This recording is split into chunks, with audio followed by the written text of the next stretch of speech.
Hey guys, you're back with Steph and Dennis, and today we're back with another investing video. But before I dive right into what we're going to be talking about today, I did want to have a quick chat with you guys about our videos and our channel overall. So when it comes to money content in particular, our goal on our channel is to give you the basics. Everyone obviously learns at a different pace, they're on different stages of their journey. Maybe you'll happen to be on the exact same pace as us, which is great, then the videos will really follow along. Otherwise, if our investing content, for example, is too complex for where you're at right now, then hopefully we've created a backlog of videos that you can go back to and watch to get to this stage in your money journey. Or if our information's too simple and basic for where you're at, then there's other YouTubers too that are gonna be a little more complex, or maybe we'll catch up to you with our videos over time as we start to invest more and more too. So again, for anyone who's listening to this right now, thank you so much for watching our channel, for subscribing, for just watching the videos, like I said.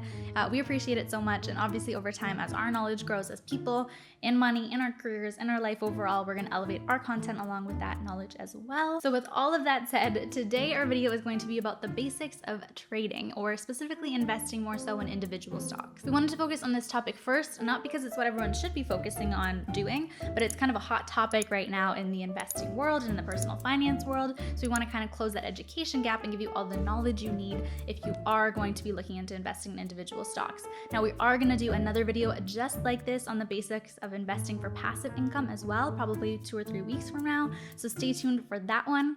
As well in the future. It's going to be a little less hands-on, a little less research heavy as well. So if you're interested in that one, make sure you subscribe and stay tuned to our channel a few weeks from now. Okay, so let's put all this speaking behind us and jump right into the content of today's video, because I know it's going to be a good one. So like I just mentioned, today we wanted to talk all about the basics of trading. And in the times that we're in right now, which includes market crashes, a lot of information coming out on TikTok, just generally staying home, there's a lot of hype and buzz around the word trading and just investing in this way right now. But something that we've noticed is that the education and the foundational knowledge that you need before you actually jump into that isn't always there. But before we dive into all of that, let's just start high level. What is the difference between trading and investing? So with both methods of investing or trading, they do aim to make a profit from the financial market. However, on the investing side of things, investors are typically more passive and they look to buy, hold, and increase their contributions to their investments over the long term to profit again in that long term. So traders, on the other hand, are more active and literally more involved on a day-to-day basis on their investing strategy. And traders are also trying to take advantage of all of the rises and falls in the market over the short term to again flip a profit in the short term as well. And if you are a trader or that's your strategy, you'll typically have a brokerage or online platform that you're using to invest, but then you'll set up a self-directed investment account where you are the one actually actively making those trades, which obviously requires a lot of research and work on your part because you're owning the process. So in this case, traders or anyone who's more active in their investing is trying to outsmart or beat the market, which can happen. But studies have shown time and time again that over 80% of actively managed funds actually fail to outperform passive investment strategies in the long term. So obviously you tend to hear a lot about those short-term wins that are really exciting, but obviously when you go and look at the long term, it's not the more successful strategy, which brings us to some key questions. Like, why is it becoming so popular? Should you be investing and picking single stocks? And also, what do you really need to know in order to make that happen? So obviously trading isn't actually a new concept. It's been around for quite a while now. But on the other hand, with everyone being home due to the pandemic and also a lot of people losing their jobs and losing income streams, it's kind of resurged in popularity. In addition to there being more ads about trading and also more accessibility online to be able to actually go ahead and do that for yourself, it's also become kind of a form of entertainment, which we've seen again with things like TikTok, the rise of GameStop, different things like that.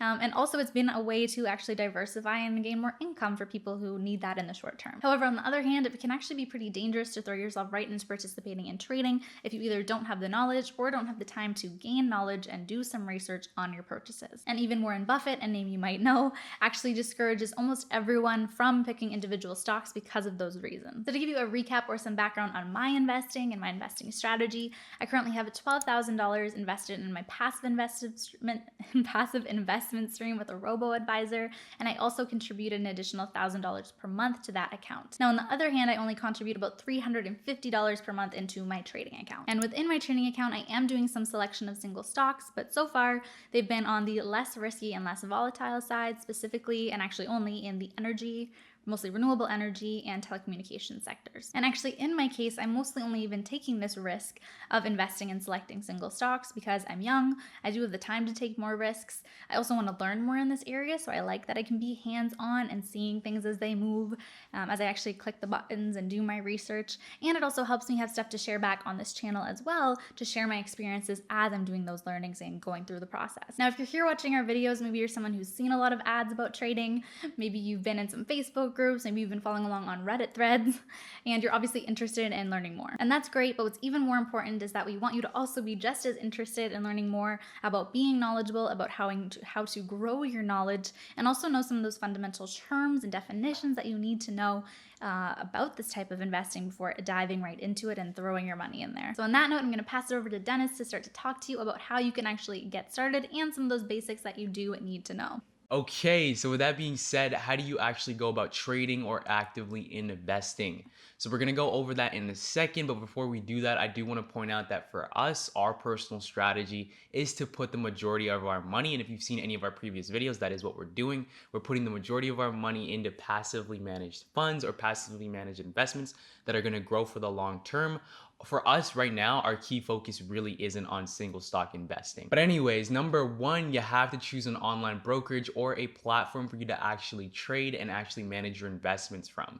And you'll notice that there's probably quite a few, but literally once you do, the rest is kind of up to you as an active investor or as an active trader. So basically what this means is that you'll be responsible for researching every single stock that you want to purchase, kind of like what Steph's done in the past in some of our previous videos. So once again, this means looking into their earnings, their projected earnings, looking into the company's history, looking into their management team, right? Looking into current news, looking into different macroeconomic factors that might affect the company or the industry as a whole. And once you've done all that, maybe you put together a hypothesis using all of this information. Maybe you pull together a DCF, a discounted cash flow model. All of these are just a number of small factors that you need to consider, especially if you're going to be investing in single stocks and maintaining that process. And so once you're done all that and you've got a stock in mind that you want to buy, you probably want to figure out how many shares you want to purchase or how many shares you can actually afford to buy as well, while trying to also keep in mind diversification. I mean, think about it. If you put all your money into one company, or if you put all your money into one industry and it takes a big hit, can you ask yourself whether you can afford to lose that amount of money? Now, after all of that, I think one of the most underrated steps within this entire process is literally keeping track of your individual stock's performance and knowing when to sell, hopefully at the most optimal time. Once again, the reason that I say this is so underrated is because it's so crucial, but people often forget it so much and they keep adding more and more companies to their portfolio to a point where you don't even know the performance of your, let's say, top 10 holdings. I think an important question to ask yourself is, do you have an exit strategy out of each position that you get into? Or are you someone who keeps thinking that the stock market and the stock is just going to keep going up and up? So at this point, I want you guys to keep in mind that we're technically still in the preliminary stages. Like, we're still in step one. Everything that I've said so far is still step one. But a big question that we've been getting a lot recently is, how do you actually prepare some of that research and where do you find good information? Well, first off, especially for anyone who's just beginning their investing journey, I would say keep an eye out on the news in general and just have that investing perspective in mind as you're watching some of the things around you. So with that in mind, the first really good place to find some concrete, good information on a specific company is going on the company's website and looking at their investor relations section. Once again, the majority of companies do have this section, especially if they're publicly listed. This is where you're going to find different filings, annual reports, quarterly reports, investor decks, different presentations. We actually have a video that we put out not too long ago called I Bought My First Stocks, where we went over some of the different numbers, some of the different ratios that you can look for as you're going through some of these statements. So for me specifically, if I go on the company's website, I look through the investor relations section and I can't find something, then I'll typically go to Cedar for Canadian companies and Edgar for American listed companies. So both of these are government databases that house all the different information, all the different filings for all of these different public companies. So given the fact that these are government databases, they're definitely not the most user-friendly and their information really isn't in the most presentable way. So you might see different YouTubers, different traders, maybe your coworkers using tools like FactSet, Bloomberg, I know Sentio is another one, and there's a bunch of other ones out there that will get you some of that real-time information in a really quick, presentable way that you can just throw up there. So lastly, on this whole researching point, I do want to mention that I do listen to other people's takes, people that I definitely trust. So for example, Justin O's newsletter, I've mentioned The Morning Brew a bunch of times on our channel, other industry professionals on BNN. At the end of the day, the key is to make sure you're not using any single piece of information to make your own informed decisions. You need to make sure that you're doing your own due diligence, you're doing your own research, and making sure that you're at the very end comfortable with that decision that you're about to make. All right, so next up, before actually putting any money into individual stocks, you do have to choose which account you want to invest within. So this could be a TFSA, an RRSP, an RESP if you're in Canada, or any other accounts like that. We also have a few videos about all of those different types of accounts, whether it's the retirement accounts, tax-free savings accounts, etc. So we'll have at least one of them linked up below and also in the description box for you to check out after this video if you want more information on this step, information on this step. But for simplicity's sake, in Den and I's case, we are aiming to max out our TFSA and our RRSP, mostly for retirement. So those are our tax advantaged accounts before diving into investing within non-registered accounts. So next, or the third piece of information that you need to know about, is which type of order type that you're going to make. And there are a few different types of order types, but today we're going to talk about the two main ones, which is a market or a limit order. So if we talk about market orders first, this is the fastest order type. And in this case, once you do decide how many shares you want to purchase of a stock or of a company and you hit that submit button, it'll automatically go ahead and purchase those shares for you right away at whatever the current price is at the market in that moment. So in this case, typically second by second, not a lot's going to change, but maybe a share is at $25 and then you hit submit and it had changed to $25.10 in the time period that you were going through that process. That's the price that you'd actually be purchasing it at if you did a market order. Limit orders, on the other hand, is where you actually put in the amount of shares that you're going to buy along with the highest price that you're willing to pay per share, so your limit. So in this example, if a share is currently at $20 per share, but you think within the next day or so, or whatever time frame, that it's going to go down to $19 per share, you could put in the number of shares you want to buy and a limit price of $19.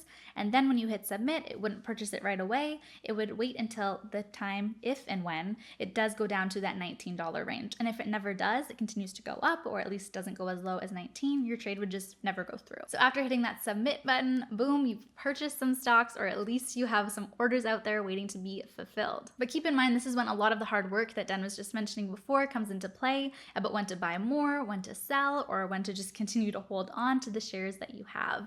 And again, this is never ending work. And the most important thing to remember here is that it's important to be consistent with your strategy. So if you are investing in single stocks, when there are eventually dips and prices lowering in the market, you need to be able to make educated decisions on what's the best move for you, as opposed to emotional ones where you could end up losing money. So now let's actually go ahead and dive into my investment account and show what it looks like when you are going to purchase an individual stock. And on that note, we also want to give a huge thank you to Wealthsimple for once again partnering with us for today's video. So as you all know, I've been using Wealthsimple to do all of my investing this year, and it's my favorite platform because it's so user-friendly. It's a simple interface that's easy to use, it's easy to get started with, and also what I really love is that they infuse their website with so many helpful pieces of information and articles to help you actually learn more about the basics and fundamentals of investing. I talked earlier in this video about where you're at in your money journey, and what's really great about Wealthsimple is that it does cover those basics and that foundation, and then you can build up in knowledge there, kind of like what we're trying to do with the information on our channel as well. So let's go ahead and open up my Wealthsimple trade account, and I'll take you through the process of purchasing a stock. Okay, so now I'm actually in my Wealthsimple trade app that I'm sure we'll have up on the screen for you to get a better view. So in this case, you can see what my portfolio looks like right now. And again, I'm going to go down to my portfolio and choose which stock I'm going to buy more of. You can also search by stock name or ticker up at the top. So I'll click that for you to see as well. And you can search in there. Let's do, if I was looking for Aritzia. Yeah, there you go. And you can click on it from there. But in this case, I'm going to be buying more of a holding that I already have, which is Brookfield Renewable Partners. In this case, they're on a dip right now, so my average price per share is at $50.39, but they're currently trading at $45.76 at the moment. It's a good long-term hold. They've had great history of operational success, so I'm comfortable. Even though they're dipped down right now, it's a good time to buy for the long term, which is my investing strategy. So again, I'm going to click buy at the bottom. I'm going to choose to trade within my TFSA account. Again, that's what I'm focused on right now. Click next. Number of shares, I think for now I'm going to go with 3. So I leave some of my funds for the month still to make another decision if there's another good opportunity throughout the month. It's still early on in May. So I'm going to click 3. Up here at the top is where you can choose your order type. So again, market or limit buy. In this case, I'm comfortable with a market buy, meaning whatever price it's at the moment, it'll go through with. But you could also change it up here as well. And I love that it gives you some information about what a limit order would be in this case. So I'm going to switch it back to market. Going to go with 3 and click continue. Again, more information, which is something I love about Wealthsimple, both on the app and on their site. And then it gives me the confirmation. So I'm confirming my purchase of 3 shares of VEPUN. The cost is $137.40. And I'm going to click confirm order. Sending my order and it's done. So again, now I've purchased. Let's actually show you that in my portfolio as well, since it sort of went through right away. And now it says that I have 10 shares. So if you are looking to set up an account, we have an entire Wealthsimple platform review video that goes over both the invest and trade platforms that will link up here for you to check out after this video. We'll also have links in both the description box and the pinned comment down below that give you a cash bonus if you sign up through our links for either the invest or trade platform. So make sure you check that out as well after this video. And as always, we're happy to answer any questions you have about the platform as well in our comments down below. Alright guys, that's a wrap on this video. We hope that you enjoyed learning about the basics of investing versus trading. And like we kind of mentioned before, later this month we're going to be talking all about passive investing. So make sure you stay tuned for that one. Once again, a huge thank you and shout out to Wealthsimple for sponsoring this video. As usual, we love to hear your comments, your feedback, you know the vibes. Make sure you let us know down below. We do have some great videos coming up in the pipeline, but in the meantime, if you haven't checked out some of our previous videos, make sure you do check them out next door, and we will be back. You know what's up, and let's go.